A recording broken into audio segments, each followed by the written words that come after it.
Hi, I'm Anna. I'm the occupational therapist here at the school. I'm aware you guys are Cassie Davis parents.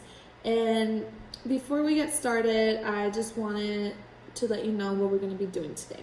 So, today, I know before we discuss any assessments from Cassie, I want to make sure I'm able to answer any questions. There might be some terms that you might not be able to understand, so I want to go ahead and clarify those to the best of my ability. But if you have any questions, please let me know along the way.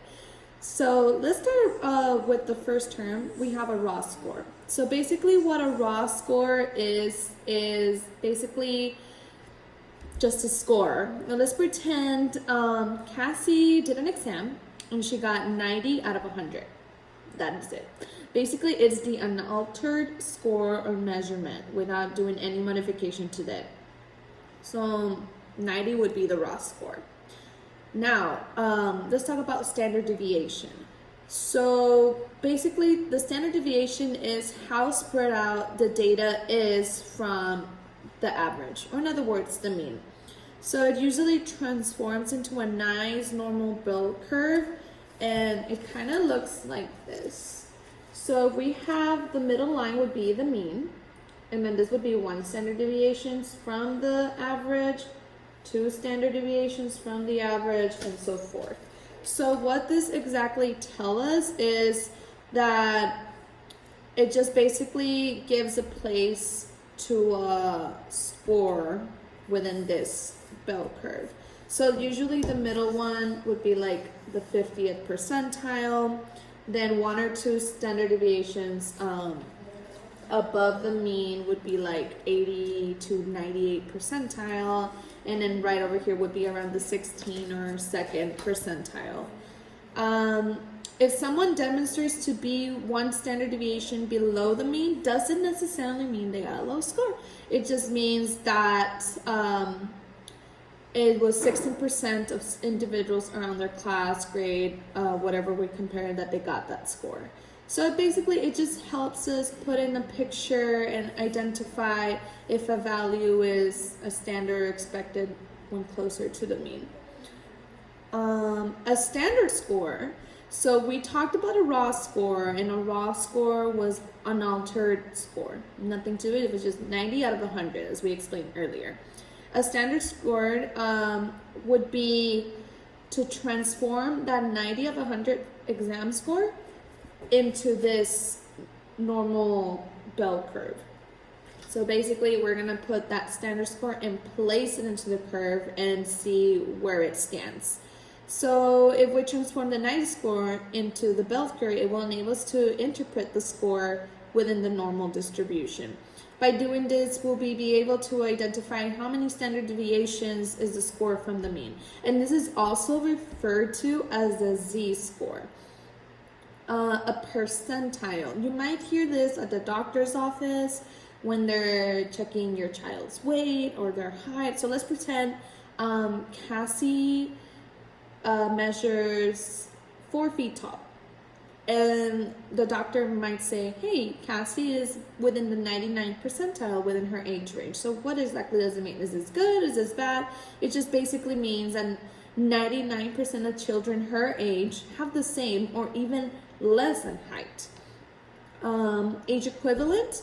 This basically provides a score within the chronological age, basically meaning when a developing child demonstrates the skills displayed. It could be the individual's ability, skills, knowledge, or measurement expressed at the age at which most individuals reach the same level. So you might see this score usually to measure intelligence, motor skills, physical growth, and in other areas of a child's life. And last but not least, we have the confidence interval. So the confidence interval may be a little tricky to explain. So let's see, let me give an example. So let's say in Cassie's class, we want to know the average age within her class. So once we grabbed all the students' age, we add them up, get the average, and let's say it's 5. So the confidence interval we're going to say is 4 to 6 years old. And how did we get that number? Basically, you have to calculate a margin of error, and in the margin of error you have to, let's pretend it's 1. So out of 5 we're gonna add 1 and minus 1, and that's how we got a range from 4 to 6. That is my confidence interval. And what this helps us, it will help us to communicate how accurate our estimates will be, just to reduce an error, or just to make sure like we are going to be around that track. Then if a child is not exactly 5, doesn't mean they don't belong in that grade. But if they're between 4 to 6, it's most likely that they will be in that grade. So I know those were probably a lot of terms to sink in, but again, if there's any questions along the way that you may have, I'll do my best ability to reiterate or explain the definition again. So you may be wondering what the difference between a school OT and a medical OT is. And I can explain that for you. So a medical OT is you need a referral from the doctor to treat a diagnosis, or maybe a developmental delay, or maybe your child's not reaching a milestone. In the medical system, we basically promote health, wellness, and function in children. So most of the costs are covered by insurance or out of pocket, but an intervention will more likely address difficulties within various environments, such as schools, communities, and at home. And we want to make sure we assist a child that may be struggling with any task or their occupations.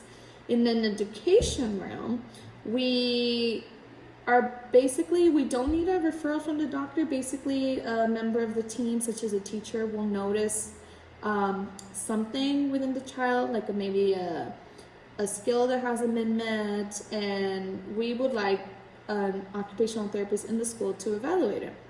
In order to do that, we do need your consent in an assigned format to make sure we evaluate a child and say, hey, we would like to check your child. She or he might be able to benefit from the special education system in their school. And that one is not necessary. You don't need insurance for that. That should be covered.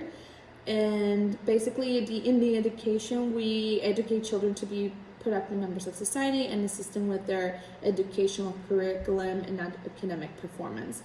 We do these services, such as testing and interventions, are only implemented where the student may be having difficulty academically, and we focus more on addressing their educational needs, so that way they're on track with their other peers. And hopefully when we see that a child may no longer be needing OT services in the school, we can go ahead and integrate them into their regular classes along with the other students. So yeah, that's basically it, and I hope I answered any of your questions or doubts. Okay, thank you.